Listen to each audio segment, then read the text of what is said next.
Je crois qu'il y a un peu de méprise dans l'esprit des gens, parce que quand on a une mauvaise climatologie, ça fait obligatoirement un mauvais millésime. Et 2013 est en train de faire la preuve que non. On ne va pas dire que c'est un millésime d'anthologie, parce que c'est pas vrai. Mais par contre, c'est un millésime où la nature ne nous a absolument pas aidés et pour lequel on a trouvé des réponses. Alors on a trouvé des réponses aussi bien viticoles, par les effeuillages, par les éclaircissages, par le tri, parce qu'on a fait de la chirurgie dans les parcelles qu'on n'avait peut-être jamais faite auparavant. Ensuite, on a vinifié dans des contenants un peu plus petits pour pouvoir séparer justement les origines de parcelles. Et je pense que l'assembleur que je suis a trouvé tout son bonheur et tout son plaisir, parce que ça a peut-être été très complexe à assembler, beaucoup plus que des 2009 et des 2010, mais je pense que le résultat est quand même assez positif. Et moi, je pense qu'on a un millésime tout à fait honorable, acceptable, et que l'on sera très content de boire dans 7, 8, 10 ans. Et ce n'est pas un millésime à boire dans 30 ans, mais on sera content dans 7, 8 ou 10 ans. Alors, on le qualifie traditionnellement de millésime peut-être classique à Bordeaux.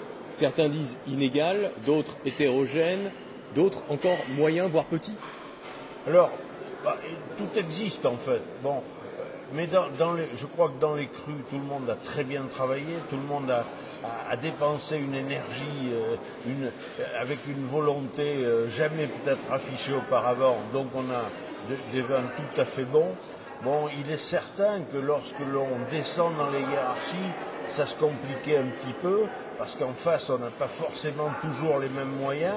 Alors, je pense que c'est un millésime où il faut déguster, c'est un millésime où c'est sûr que l'homogénéité n'est pas le maître mot, mais c'est pas un millésime qu'il faut dire que dont on peut dire que c'est un mauvais millésime. C'est un millésime peut-être hétérogène, certes, mais il y a de très bonnes choses dans ce millésime. Quelles notes on peut trouver dans certains verres, certaines bouteilles que vous avez pu déguster? Quelles notes? Je crois que le piège de cette année, c'était l'absence de maturité. Parce qu'en fait, qu'est-ce qui s'est passé? On était sur un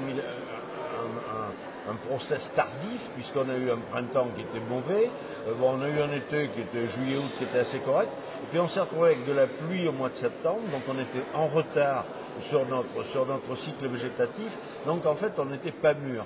Je pense que le piège c'était de ne pas trop extraire, il fallait être assez gentil, plutôt pour faire des vins de plaisir, ou des vins où on trouve du fruit, où on trouve un bonheur au niveau des tanins, parce qu'ils peuvent être assez souples. Sitôt qu'on a cherché à extraire, bien sûr, des tanins pas mûrs, quand on cherche à les extraire, ça durcit, c'est carré, c'est anguleux et c'est tout sauf le plaisir. Donc je crois qu'on goûte des vins qui ne sont pas d'une grande concentration, mais qui peuvent donner beaucoup de plaisir. On a eu des exemples, 2002, 2007, qui étaient des vins comme ça qu'on a un peu assassinés au départ, et aujourd'hui on se régale avec.